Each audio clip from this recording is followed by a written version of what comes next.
Hey, what's up, guys? I want to do a video for you guys today, and I'll probably title it something like, so you want to get into long range, or you want to try long range shooting. It's a discipline that I've been doing more and more. It's pretty much consumed most of my shooting. I don't shoot a whole lot of handgun, seems like here lately. It's basically rifle. If you watch my channel, you know I'm lucky enough, I have a 100-yard range here at the house. So I get to test loads and stuff, just walk out my back door, set up and shoot. So it's good and bad. It's good because I get to try stuff right away, walk right over, try 5 rounds of something, some load, some length, whatever. It's bad because I shoot a whole lot more.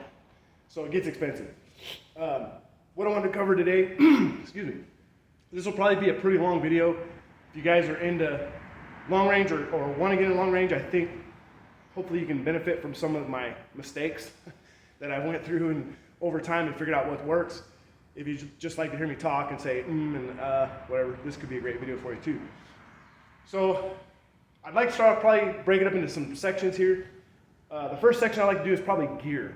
What you need to go shoot long range, or at least what I use. It's not, all this stuff isn't 100% necessary, but it's stuff that you benefit from in the long run using it. So if you're lucky enough to have a range that has marked steel, 300, 400, 500, 600, where you know the distance of your target, then you don't really need a rangefinder, at least out there. But I'd say number one piece of gear to get is a rangefinder. What I use, there's a lot of good rangefinders out there now.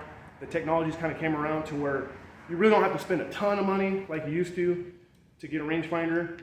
This one I use, it's a Leupold RX 1600i, and it reliably goes out to 1,000 yards. The farthest I shoot is 1,048, and this will give me a reading every time. Even standing, I don't have to put it on, like on a tripod or something. It reliably gets 1,048, so it works for me. That's the farthest place I have to shoot. I've gotten 600 readings at dawn, out hunting, kind of hitting the mountainsides and stuff. So it won't go that far under perfect conditions, but it reliably gets 1050, no problem. So just a good piece of gear. Vortex makes some good ones. I think there's even some off-brand ones now that aren't so expensive that'll give you a reliable 1,000 yards. You usually want to buy one that's 1,500, 1,800, 2,000, whatever, that's farther than the distance you'll ever shoot, because they're giving you a rating off perfect conditions. In fact, I had a Bushnell 1000, and the farthest I ever got with that thing, I think, was 450 off a rock, and I was like, my gun was on a bipod, I had this rest on my scope, and I was able to get 450 one time. It would go 300, but that was about it. So even though it was marked 1,000, there was no way that thing was getting 1,000. I don't even think if you had it on a bipod shining at a mirror, it wouldn't get 1,000 yards. So just kind of watch for that. Look at reviews and stuff, especially on like Amazon or eBay or something. If they have reviews of people, what they actually get, sometimes they'll post, hey, I got 800 yards with it on a deer or something, with fur, which isn't reflective, so that's a pretty strong rangefinder. That's a very, very important piece of gear. Once you leave that range, if you're lucky enough to have a range like that, once you leave and want to actually apply the skill you learned there, you got to have a rangefinder, because you got to know the distance you're shooting. After that, it's just a math problem. Another very, very, very important piece of gear is some kind of drop calculator app on your phone. They make them. I run Strelok Pro. It's like $12. You can buy the free version. Free version gets you going. I actually have it backed up on my phone or whatever. I have the free version and the Pro. I use the Pro because they update it. He's actually got a Facebook group, Strelok Pro or Strelok or whatever, and you can put a reticle, like say you get a new scope and the reticle's not in there. In the Pro, you say, hey, can you add this? And usually within a day or two, he adds that reticle and you just update your app and it's got your reticle. And that's only if you have some new scope that came out with a new reticle. A lot of times, even from lines, they use existing reticles, and you can use that, vice versa. He'll tell you, hey, just use this one, or if it's first focal plane, you're just basically looking for that grid, that correct reticle. So I use Strelok Pro. Hornady has an app. There's probably 20 different apps out there. But Strelok has been absolutely perfect. I haven't even had the true data when I go out there, because I give it good information. Another kind of essential piece of gear, if you're wanting to get serious, is some type of chronograph. you need to know the speed of the bullet coming out of your gun. I know on the box will get you pretty close, and if you don't have a chronograph, you can use that, and then you kind of deduct if your barrel length is shorter or longer. Also, certain guns, like my Tikkas, are slow by about, seems like 50 to 100 foot a second from a comparable barrel length of another gun. So knowing your actual velocity from your rifle is very beneficial, because at that point, you put it right into street lock and it tells you your drop. Drop is just a mathematical calculation. It's easy to get. The wind is what's really hard. That's the art, is the wind. Drop is fairly easy. Like I said, give it good data, get the program, it'll give you a calculation, put that in your turrets, and you should be good to go. If not, you might true it a little bit. And what that is saying, okay, you told me, I need to drop 20 MOA, and it was half MOA high. So then you put in there, it's half MOA, it'll take that correction, and then it'll true your data, and then going out farther, from there, it'll take that into effect and give you good hits. Like I said, I hadn't even had to do that with street lock. It's a very, very reliable thing. Another good thing to have is just a decent set of binos. These are just Vortex Diamondbacks, nothing crazy. You get these on Amazon. They used to be about $170 or something. 10 power, 10 by 42. Great set of entry-level binoculars. There's definitely a bunch out there that's a lot better, but I've never thought, man, these aren't clear enough. I wish I had, a set of Swarovskis or something. And they aren't. I've looked through Swarovskis. They're awesome, but I just don't have that kind of money to shell out on a set of binos. But rangefinder, some sort of spying device like that, binos, aren't super necessary because you got your rifle scope. But I like binos, especially if you're looking through fine targets. I hunt a lot, so I obviously use those for hunting all the time. Great set. And some sort of ballistic calculator. So once you get that stuff going, another good thing that I use all the time is a rear bag. Some people don't use them. I can't shoot good enough to not use a rear bag. The art of using a rear bag is getting it right. It's got to support the rear of the gun. It's got to be the right height. Sometimes you can play with different fills, different size bags, stuff like that. I kind of have a collection of them, different sizes and whatnot. It just kind of depends, because sometimes you'll be shooting completely flat and you need a certain size. Then all of a sudden, you might go somewhere else and you have to pull your bipod up a little more, or you're shooting kind of an angle, you're shooting uphill, whatever. It'll take either a bigger or smaller bag to be perfect. This one's a pretty good universal bag because it's not filled super thick, and you can get it pretty flat, or you can stand up and get a lot more height out if you need it. This was just a Midway special, just like, I think it was their brand bag from Midway USA, and it was like $20 or something. They're not super expensive, and it came pre-filled, which is nice. So rear bag, another good piece of gear that I need. You may be able to shoot without it just with your sport hand, but I'm just not stable enough to do that, so I use a rear bag. What I use for my velocities is, I did use a lab radar, and it was great until it wasn't. I got it sitting in the garage, just got to go back. It broke about, probably a year and a half ago, and I just got to send it back and have them rebuild it. I don't know what it'll cost, but it's kind of sitting there as dead weight right now. I didn't really care for the MagnetoSpeed at first, because the lab radar was just so much nicer because it doesn't touch your gun at all. There's no barrel harmonics change, nothing like that with the lab radar. You just set up, and when it was working, it was picking up 99% of my shots. As long as I had a good setup and got it where it needed to be, close to the lab radar, right length away, it wasn't picking up the blast, stuff like that. It was reading really good. So when it worked good. When it doesn't work, it's just kind of sitting there as junk. But this is the MagnetoSpeed V3. I also ran the Sport. The Sport worked good till I pulled the wire out of the bayonet, got pulled somehow, and stopped working. So this one has a plug-in deal, so if it was to snag on something, I guess, it'd unplug, hopefully, and not break it. The V3 gives you a lot more stored information than the Sport, but the Sport gets the job done. If you just want velocities, you want your SDs and your standard deviations, your extreme spreads of your loads or whatever, it'll work. It works good. This one works a little better. Like I said, I just store more data. Gives me a little more information, a little easier to read. But it is a little more costly than the Sport. Sport's a good way to get into it. Lab radar is really expensive. It's not needed for that. It works good for handguns too, because you can't really use this on a handgun. So there's pros and cons of both. But if you're looking to get into it, I would say get a sport and go from there. And if you have like the old style chronos, I got one of those I used to use before all this stuff started coming out. It worked good, but it's really hard to set up to get an exact line of sight to your target from your barrel and go through the two little windows it has. And it has to be in sunlight, so it can pick up on the sunscreens to pick up the shadow of the bullet going through. So they work good. They're just a little tedious to set up, especially if you're at a public range. It's a really pain in the butt because you get your ceasefire, you got to go out there, in front of the firing line, set it up, get it hopefully perfect, come back, and then know that you're off just a little bit. You got to wait till the next ceasefire. So those can be a pain. These are a lot easier to use, especially at like a public range where you're limited on time or time out in front of the guns and the ceasefire. So another good piece of gear, Magneto Speed Sport or Magneto Speed V3 lab radar if you're feeling really saucy. Excuse me. As far as guns go, guns nowadays, I have all the way down to like a Savage Axis. And it's probably I have two Savage Axis actually. They're both in 223.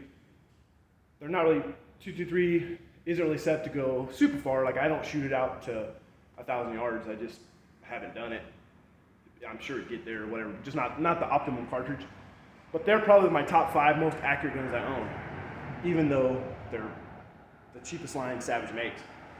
Great guns. So nowadays with barrels, almost nobody that I hear of consistently makes a bad barrel. You can buy an entry-level gun. It's kind of at that point on the optic that you have what you need in your optic to get out that far. But I would say don't feel intimidated that you have to go out and buy the super carbon bull barrel, Billy Bad Dog rifle to just start. It's just not really necessary. You could actually, if you have a hunting rifle, you could upgrade your scope or whatever that would give you at least enough drop and stuff on it to use, and you could go from there, see if you like it, whatever.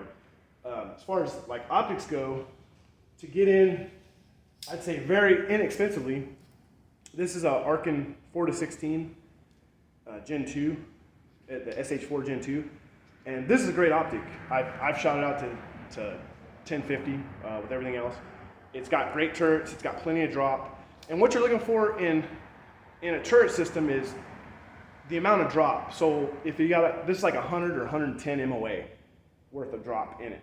So you figure you're about 50 when you zero. If you get a 20 MOA rail, then you get about 20 more back. So then that leaves, about 80 up top or 70 up top. So you got 70 MOA of drop left in your scope, and that'll get 6.5 Creedmoor out, way out there. I'd have to look at the data, but probably 1,600 yards, 1,600 yards, depending on velocity and bullet you're using and stuff. But it'll get you way out there. If you're shooting 1,000, you'd have no issues whatsoever. Even without a 20 MOA rail, this will get you out to 1,000. And these are fairly expensive. I want to say they're $350-ish, $360. I think Arken just raised their prices at the first of the year.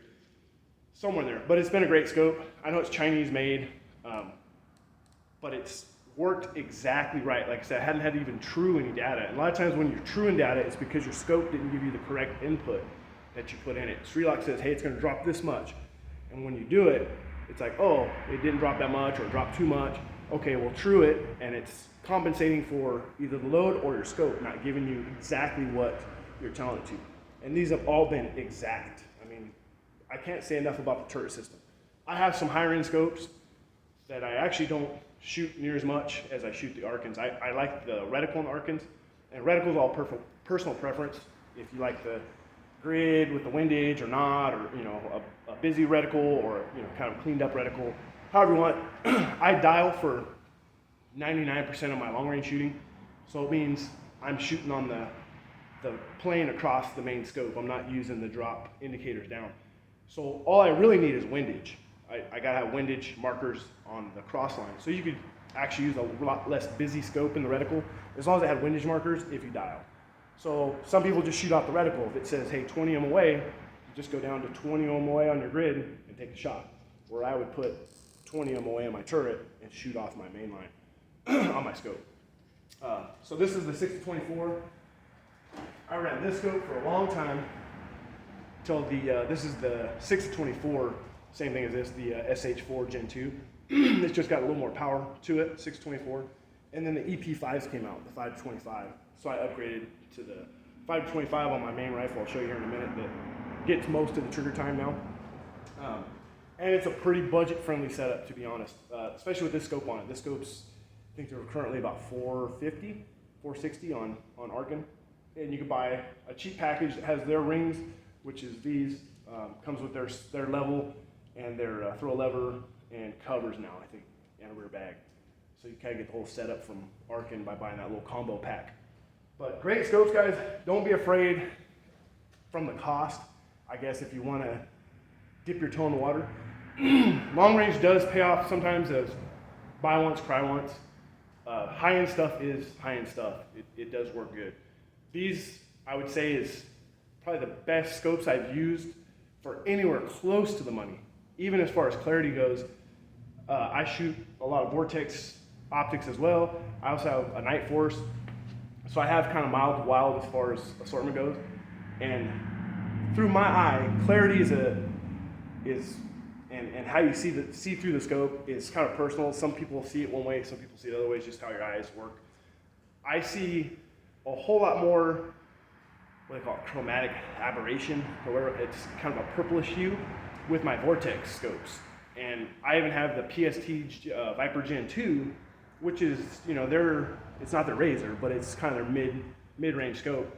And I get way more chromatic aberration. Oh, I'm saying that right. Sound like a dummy if I'm not.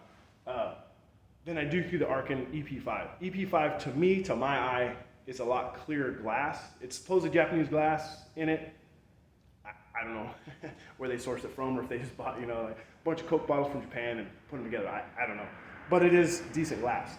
It is better at, I think those run like $550 now or something for the EP5s.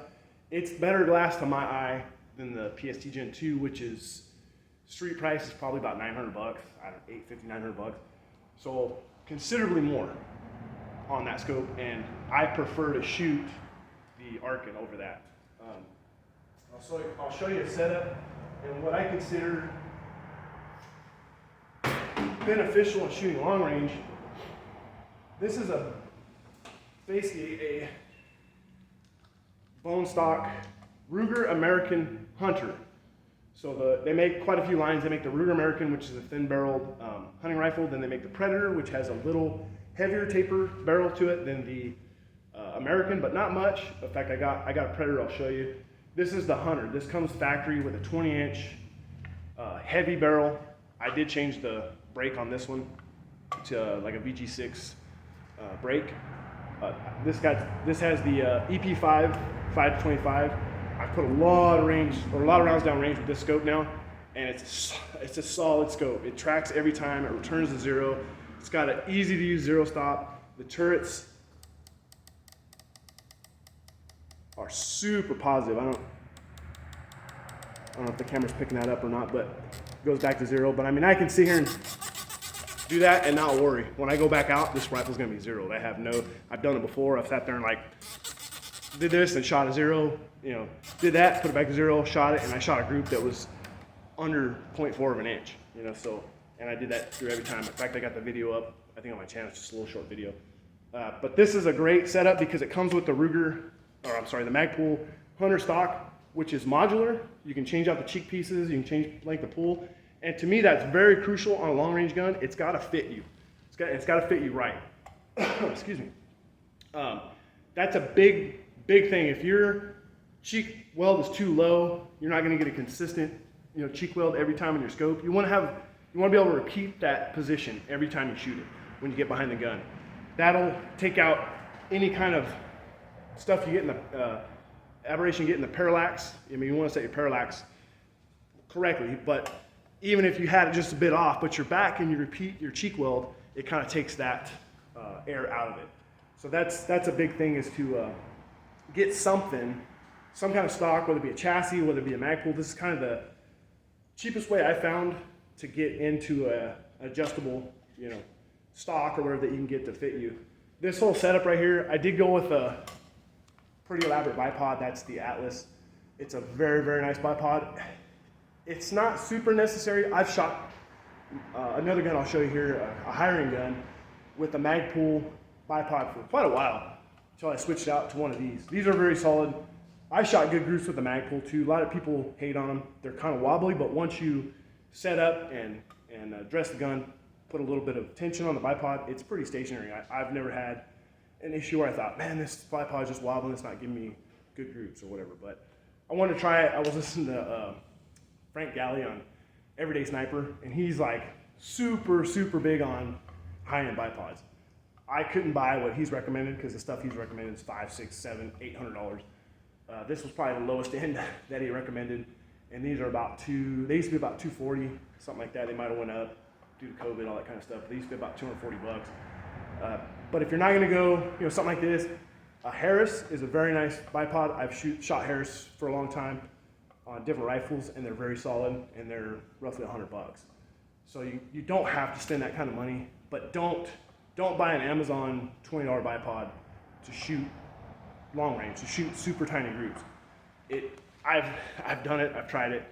It doesn't work out. It's just they wobble, they don't stay tight. It's great for just a recreational or like a hunting rifle. They're fairly light. They'll work for what you're going to do for that moment, but they're not something I would want to really rely on to do low development or something like that to get great groups on. So you can spend some money here if you want. You can go probably as cheap as, I wouldn't say go any less than a Magpul, which are about $100. Or if I was there at $100, I'd buy a Harris. Other than that, this rifle's all stock minus a M Carbo spring, which cost about, $10. Trigger spring. And, this is a Glades Armory bolt handle. So you got a little more throw to it, a little more knurled, get a hold of it. The trigger on this thing now, that was empty, is actually really nice. It's got the little take up there for like the safety or whatever it is, the little tongue in the middle. Once you take that up, it's probably 2 pounds if I had to guess. And it's crisp. It's a great trigger for what it is. For this rifle costs about, I want to say street price on these things are about roughly $800. And it comes with everything you need minus bipod. If you want to put I definitely recommend the $12 spring. It comes with a rail. I put a 20 MOA rail on it so I get a little more distance out of it. But it comes with a nice rail. With it, you don't have to upgrade that. And then this Arken scope. You could probably build this combo if you didn't go with such a high-end bipod. You could probably be sub 1300, something like that, and you could be really putting some work in long range. Show you some groups with this rifle that I've shot. This was a load that I just did for it. This was the first group out of that load with 140 grain ELD Hornady. I don't shoot commercial ammo. I do all hand loads. I do a lot of hand loading, so everything shot in here is kind of optimized for my hand loads. But that's the second group I shot with the same load just to confirm it. And I got velocities. It shot a little high because I had my magneto speed on it to just confirm that that's going to do what it's going to do, that it wasn't a fluke. And that was back-to-back groups. So it's not like cherry-picked or whatever out of 20 groups. This was group 1, this was group 2. So this rifle shoots. It's consistently shot. And I have a couple of those of the same model, and they all shoot great. So it's not like that was a Wednesday built rifle, at least I don't think. I have a couple of them, they all shoot like that. They all shoot lights out. Great guns for the money. This is off another gun, same rifle, or same style rifle, the Ruger American Hunter, but different rifle. And that's a group out of it, that's a 5-shot group. And it's measured out at .231, so it's like a quarter of an inch, 5-shot group. And like I said, another rifle, different one. This is another gun I'll show you here in a minute. This is Tikka run 140 grain Barnes Matchburger bullets, and that's for my Tikka. There's another one for my Tikka, that's a 5-shot group. So there's 2, 2, and 1. That measures out .30.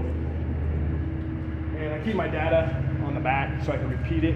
If I get a great load setup or whatever that's consistent and I got the information, I can repeat that load.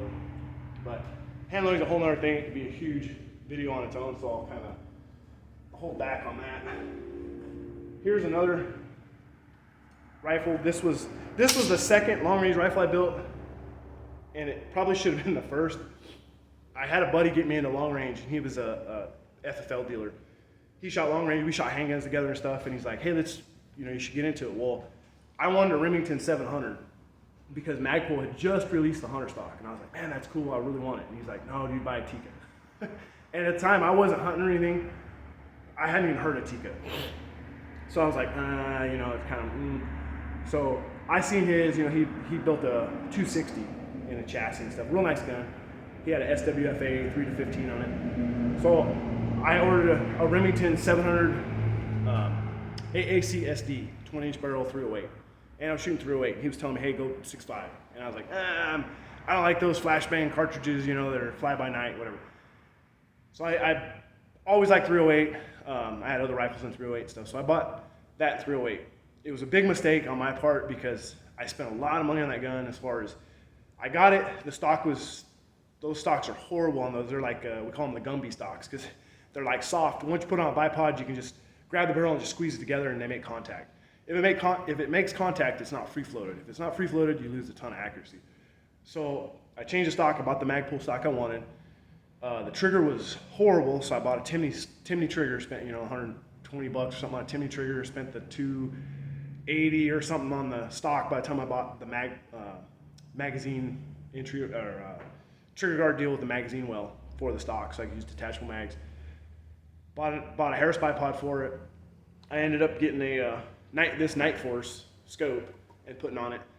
Did some low development. I was kind of early on doing my really long range stuff, so my ammo wasn't the greatest as far as the process I used back then as I learned as it went on. But the rifle